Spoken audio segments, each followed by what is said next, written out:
Assalamualaikum warahmatullahi wabarakatuh. Sahabat sekalian, bertemu kembali dengan saya, Dr. Yan. Kembali hari ini kita membahas pertanyaan dari viewer kita. Ibu EY menyampaikan, Assalamualaikum dokter, saya umur 48 tahun dengan kanker payudara, ukuran tumor 2x2 di payudara kiri, kondisi paru-paru masih bersih. Kemudian dilakukan terapi kemo 8 kali rencananya.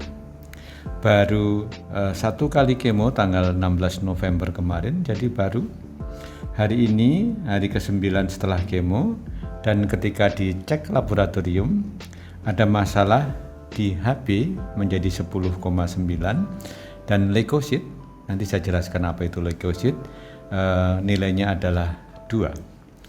Dirujuk ke dokter spesialis penyakit dalam. Kira-kira bagaimana ya? Apakah berbahaya untuk kemo selanjutnya? Terima kasih. Yang terhormat Ibu EY, sebelumnya kami sampaikan ikut prihatin, semoga mendapatkan pengobatan yang terbaik dan hasil yang baik.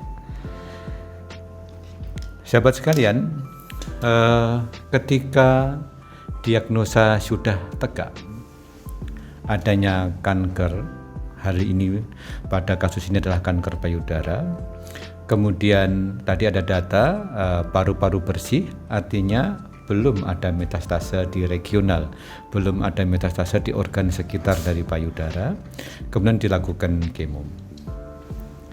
Nah, prinsip kemoterapi yang harus kita pahami bersama adalah ketika dilakukan kemoterapi, itu memang bagaimana caranya harus diatur, kemo itu harus sesuai program. Sesuai program artinya apa? Jumlahnya harus tercapai. Misalnya kalau di program 6 kali, 8 kali, seyogyanya dijaga biar betul-betul bisa tercapai. Karena itu sudah menjadi data baku.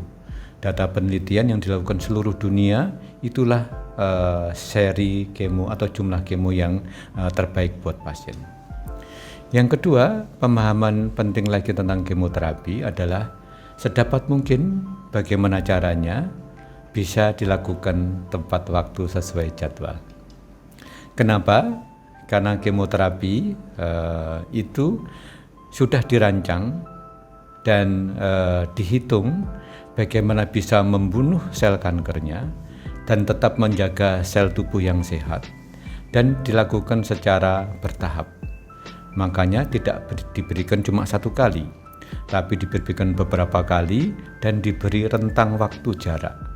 Nah, ketika misalnya karena satu lain hal jadwalnya tertunda atau jumlah serinya tidak tercukupi, maka risikonya adalah kesembuhan itu menjadi berkurang dan juga meningkatkan risiko kekambuhan. Jadi dua sisi ini harus kita jaga.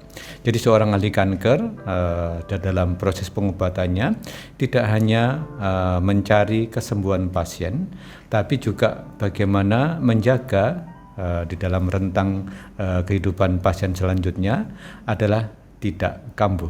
Sama-sama pentingnya. Kalau sembuh sebentar, 2-3 tahun kambuh, itu tentunya menjadi masalah yang harus dihadapi berkepanjangan. Nah, pada Ibu EY tersebut baru dilakukan kemoterapi dan 1 kali bulan November yang lalu. Kemudian dicek ternyata HB-nya 10,9 dan leukositnya 2. Sahabat sekalian, kalau kita melihat silahkan dibuka link kami DYD di sesi kemoterapi. Salah satu efek pada kemoterapi adalah pada bidang hematologi. Apa itu hematologi? Yaitu bidang yang mempelajari khusus tentang darah. Nah, pada pasien yang dilakukan kemo, tidak semua jenis kemoterapi, tapi jenis obat kemoterapi tertentu itu terjadi depresi sumsum tulang. Nah, ketika terjadi depresi sum tulang, apa yang terjadi? Maka jumlah pembuatan sel-sel darah itu menjadi turun. Sel darah yang turun pada kasus ini adalah sel darah merah, sehingga HB-nya turun sedikit menjadi 10,9. Nah, efek yang lain adalah terjadi leukopenia, rendahnya jumlah sel darah putih. Dua di sini sebenarnya 2000, normalnya adalah lebih dari 4600. Kalau HB itu normalnya di bawah mungkin 12,5 sampai 15. Tapi juga ada klasifikasi yang disebut anemia, kekurangan darah tersebut bila di bawah 10. Tapi memang pada pasien yang dilakukan kemoterapi, kalau misalnya bisa, memang HB-nya dijaga di sekitar kisaran 12. Tapi kalau emergensi atau memang keadaan tertentu di atas 10 masih bisa dilakukan kemoterapi. Nah, sekarang yang kita bahas adalah rendahnya sel darah putih, leukopenia. Sel darah putih tadi saya sampaikan jumlah normalnya adalah di atas 4.600, ini hanya 2.000. Hal ini disebut leukopenia. Hal ini memang harus diatasi. Kenapa? Sebagaimana mungkin sahabat tahu bahwa sel darah putih adalah sel darah yang fungsinya menjaga tubuh kita dari risiko infeksi. Dan sel darah putih ini ada beberapa jenis selnya. Nanti mungkin saya jelaskan pada sesi selanjutnya apa-apa komposisi sel darah putih ini. Sehingga ketika terjadi leukopenia, maka seseorang punya risiko terjadi infeksi. Infeksi akibat dari rendahnya sel darah putih, misalnya pada pasien kemoterapi, dikelompokkan menjadi suatu diagnosa namanya febrile neutropenia atau febrile karena leukopenia. Jadi panas karena ada infeksi disebabkan rendahnya sel darah putih.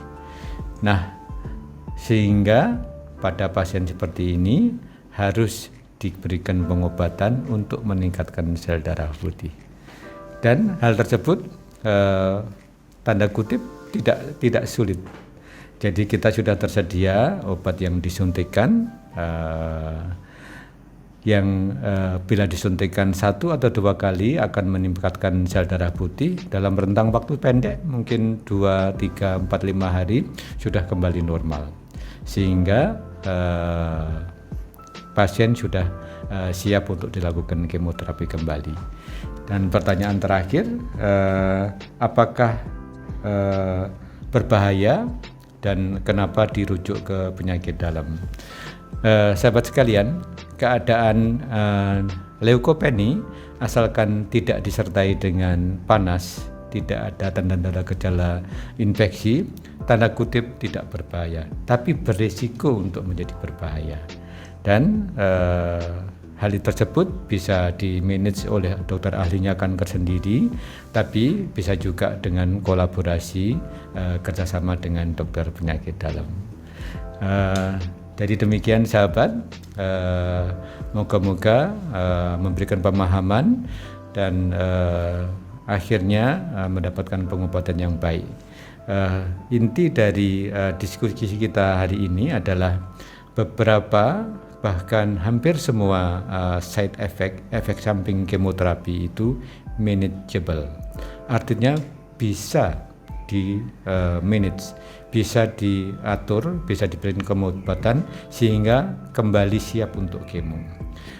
Satu yang mau saya sharing adalah jangan sampai karena beberapa orang pasien yang saya alami sendiri, karena ada sesuatu hal pasca kemoterapi justru menarik diri atau mungkin mencari pengobatan yang tidak pas.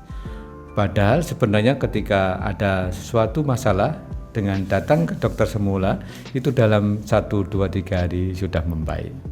Sehingga kalau justru nantinya menarik diri, tidak memberikan pengobatan, akhirnya tadi yang di depan bisa menunda jadwal kemoterapi, bisa mengurangi jumlah serinya, dari jumlah kemoterapi yang direncanakan, dan itu bisa berefek pada tingkat kesembuhan penyakitnya. Jadi demikian sahabat, silahkan ajukan pertanyaan karena ini topik yang menarik, dan tidak apa-apa kalau memang saya harus mengulang beberapa hal karena untuk memahami suatu hal pengulangan adalah hal yang biasa. Demikian, take care, stay healthy, see you tomorrow. Mari dukung channel ini dengan memberikan like, share, comment, and subscribe.